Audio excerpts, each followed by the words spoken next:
Belanda mesti bayar triliunan rupiah ke Indonesia. Tapi ini media kok angkanya pada beda-beda, mana yang bener? Terus kok gara-gara ngakuin kemerdekaan Belanda jadi mesti bayar ke kita? Bukannya justru kita yang pernah bayar ke mereka? Terus kenapa gede banget? Ini ada apa ini? Terus kita bener bakal dapat duit dari Belanda atau gimana? Nah, makanya nonton sampai habis, kita bakal bahas kegoblokan Belanda setelah kita merdeka. Hello, gue Kinpra, jangan lupa baca description, oke? Penderitaan rakyat akibat penjajahan Belanda nggak hanya dalam bentuk kekerasan fisik, kemiskinan, kelaparan, hingga perbudakan juga dialamin sama orang Indonesia. Padahal dunia udah masuk ke abad 20. Ada juga soal kemajuan negara. Di saat wilayah Asia Tenggara tuh isinya pendatang semua, Belanda demi bisa lebih mudah mengontrol Indonesia, jadi ngotak-ngotakin kita dari sisi etnis dan ras, sehingga muncullah istilah pribumi, timur asing, dan lain-lain. Gara-gara didikan ini, Indonesia jadi nggak stabil di level sosial, which menjadi faktor penyebab negara jadi susah maju. Kalau kata Soekarno, kita ngelawan sesama warga negara, bukannya bersaing sama negara-negara lain buat lebih maju. Terus kalau yang fokus soal ekonomi, ada satu lagi, yaitu uang kedaulatan, yang ternyata merugikan negara triliunan rupiah. Setelah Belanda angkat kaki, setelah Jepang resmi ngaku kalah, setelah kakek nenek kita perjuangin berbagai hal bertahun-tahun, akhirnya kesempatan datang. 17 Agustus 45 Indonesia merdeka dan jadi negara berdaulat. Tapi awal tahun 46 ibu kota terpaksa harus pindah dan bolak-balik dari Jakarta ke Jogja, Bukit Tinggi, Jogja lagi sampai Jakarta lagi di Desember 49 karena situasi yang memburuk. Kenapa? Ternyata kedaulatan kita nggak diakui oleh Belanda. Waktu itu kondisi keuangan negara baru ini belum ada apa-apanya dan bisa dibilang kritikal. Bahkan di ujung tahun 49, Sultan Hamengkubuwono menyumbangkan harta kerajaan sebesar 6 juta gulden yang nilainya kalau pakai kurs rupiah hari ini sekitar 200 miliar rupiah. Bahkan tahun 1950 pemerintah sampai ngeluarin undang-undang darurat nomor 13 tahun 1950 tentang pinjaman darurat dan bikin penduduk jadi meminjamkan uang ke negara kayak Pak Lim ini. Kebayangkan sekarang kritikalnya berarti kayak apaan? Nah, situasi tadi heavily terjadi karena Belanda yang nggak mau Indonesia merdeka datang lagi ke Indonesia dan secara resmi melakukan agresi militer yang menurut histori bersama agresi militer Belanda ini menghasilkan 100.000 korban. Ini estimasi hitungan sederhana. Padahal di Belandanya sendiri pun lagi babak belur hasil dari Perang Dunia Kedua. Terus kenapa mereka masih bisa ngemodal buat urusan militer? Rupanya waktu itu Belanda mendapatkan jatah Marshall Plan dari Amerika. Lewat Marshall Plan, Belanda menerima bantuan sebesar 1,127 miliar US dollar dan jadi salah satu negara penerima bantuan paling besar di antara negara-negara Eropa. Uang bantuan Amerika dipakai oleh Belanda buat nembakin orang Indonesia. Goblok. Nah, tapi di awal 1949, UN Security Council ngeluarin resolusi 67 yang meminta Belanda untuk berhenti melakukan perbaikan di Indonesia termasuk mendorong negosiasi untuk nge-settle perdamaian. Akhirnya terjadilah yang kita kenal dengan konferensi meja bundar yang dilakukan di Den Haag tanggal 23 Agustus sampai 2 November 1949 yang dihadiri pihak Indonesia, Belanda, dan Amerika. Delegasi kita yang berangkat ada beberapa, salah satunya adalah Bung Hatta, dan objektif mereka ke Belanda itu cuma ada satu, fokus dapetin pengakuan kemerdekaan. Sayangnya, hasil dari KMB ini justru ngebingungin dan memojokkan Indonesia yang lagi butuh. Pertama, Belanda emang mengakui kemerdekaan kita tapi 27 Desember 49 bukan 17 Agustus 45. Yang kedua, ternyata Indonesia harus membayar 4,5 miliar gulden. Menurut Historia, sebenarnya awalnya Belanda minta 6,5 miliar gulden, tapi PBB berhasil neken dan jumlahnya berkurang menjadi 4,5 miliar gulden. Jadi di saat Indonesia lagi kere, masih berduka dan trauma, malah kena charge sama si goblok. Utang ini bisa dibilang jadi uang kedaulatan, biaya kemerdekaan, dan lain-lain. Yang mau nggak mau, utang ini mesti diterima oleh delegasi kita di sana karena yang penting dapat pengakuan kemerdekaan. Sedangkan di sisi Belanda, uang ini adalah untuk mengganti biaya-biaya selama ini, termasuk biaya agresi militer. So, akhirnya Ratu teken kontrak dan Indonesia resmi ngutang ke Belanda karena dijajah Belanda. Untungnya utang ini udah selesai dibayar di zamannya Megawati. Tahun 2020, Raja dan Ratu Belanda yang pastinya udah beda orang ya, main ke Indonesia dan minta maaf atas excessive violence selama periode agresi militer. Tapi menurut Mbak-mbak ini, sejarawan sekaligus pendiri website Histori Bersama Foundation itu masih jauh dari kata cukup. Bahkan Raja nggak mengakui 17 Agustus 45 sama sekali. Tapi di Juni 2023 kemarin, 3 lembaga di Belanda akhirnya selesai melakukan riset dengan tema Independence, Decolonization, Violence, and War in Indonesia 1945 sampai 1950 dan riset ini berhasil mendorong terjadinya debat di DPR-nya Belanda.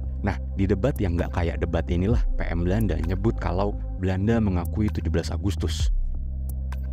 Element is. Dus dat het op een manier gebeurt dat Indonesië zegt ja, dit was nou precies wat we wilden. Ja, nee, antwoord ja en daar iets meer achtergrond. Nederland erkent 17 augustus volledig en zonder voorbehoud. Wij zien de proclamatie eigenlijk als het historische feit.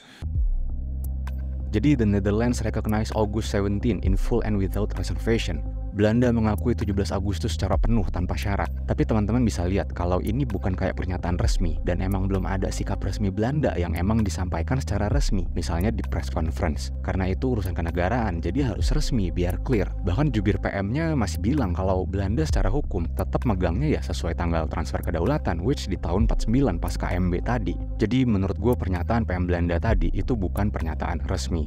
However, terlepas dari itu, yang pasti karena PM-nya recognize 17 Agustus 45, artinya yang dilakukan Belanda di Indonesia tahun 1946 sampai 49 itu tepat banget untuk disebut sebagai agresi militer. Karena menurut PBB Resolusi 3314, definisi dari agresi militer adalah suatu negara menggunakan kekuatan militer menyerang kedaulatan, teritori, atau political independence dari negara lainnya. Nah, sekarang udah super clear. Dengan Belanda ngaku Indonesia merdeka 17 Agustus 45, berarti mereka menyerang negara kita yang sudah berdaulat, yang artinya jadi ada konsekuensi buat mereka. Yang jadi masalah sekarang adalah ternyata soal konsekuensi ini dinamis banget. Jadi gue nyoba buat explore knowledge-nya ChatGPT, dan menurut dia konsekuensi terhadap agresor ternyata emang serba tergantung. Gak ada aturan baku ataupun spesifik yang nyebutin kalau negara yang diserang itu berhak untuk minta ganti rugi.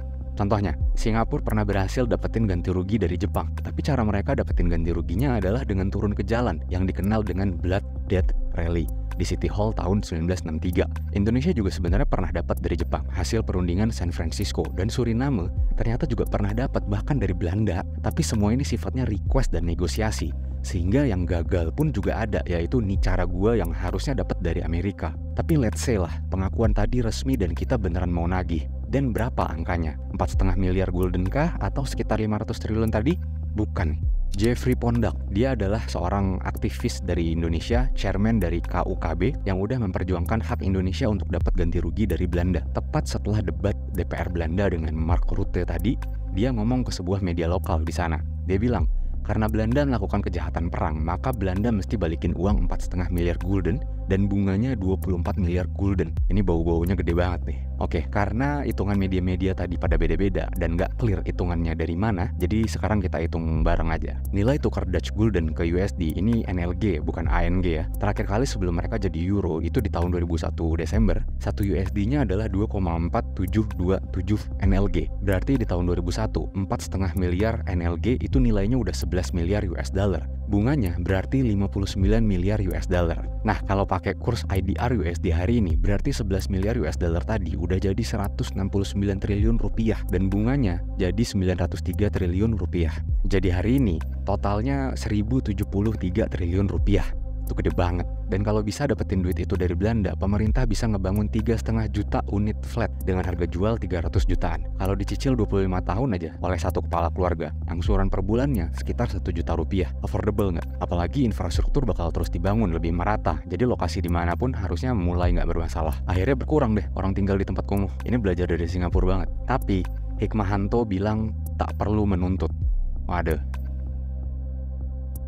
Kita biasanya sering dengar negara dirugikan sekian miliar, sekian triliun oleh koruptor, tapi nggak pernah gue dengar kita dirugikan oleh Belanda. Padahal kerugian kita banyak banget, mulai dari banyaknya korban fisik, mental, psikologis, image di mata dunia, pembodohan, bahkan sampai soal ekonomi yang bikin kita rugi 1.000 triliun lebih. Itu angkanya baru dari uang kedaulatan loh, yang emang mestinya kita tagih balik. Belum ngitung soal ganti rugi kayak yang diminta Singapura ke Jepang. Tapi malah jangan ditagih katanya. Ya pasti ada pertimbangannya, tapi apa pertimbangan untuk nggak nagih itu lebih kuat daripada pertimbangan untuk nagih? Tapi kalau menurut teman-teman baiknya gimana? Sorry kalau video kali ini gue gak terlalu dalam ngebedah detail-detail cerita kejadian. Soalnya gue mau video ini ditutup dengan satu fakta, bahwa walaupun gak ada aturan eksplisit, tapi kalau mau kita bisa-bisa aja nuntut Belanda buat ganti rugi, kayak Singapura ke Jepang, kayak nih cara gua ke Amerika, walaupun gagal. Tapi yang penting kan nyoba dulu, ora et labora. By the way, Happy Independence Day Indonesia yang berulang tahun buat terakhir kalinya di Jakarta. Semoga next sudah di IKN, Jakarta makin lowong, daerah lain makin berkembang,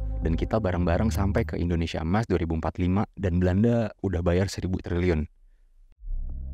Oke, jangan lupa kritisi dan jangan gampang percaya sama konten ini, karena sebagian atau seluruh informasinya di-generate oleh ChatGPT. AI benar-benar makin pintar, tapi bukan berarti pasti benar dan selalu benar dan paling benar. Follow Instagram kita @orelabor.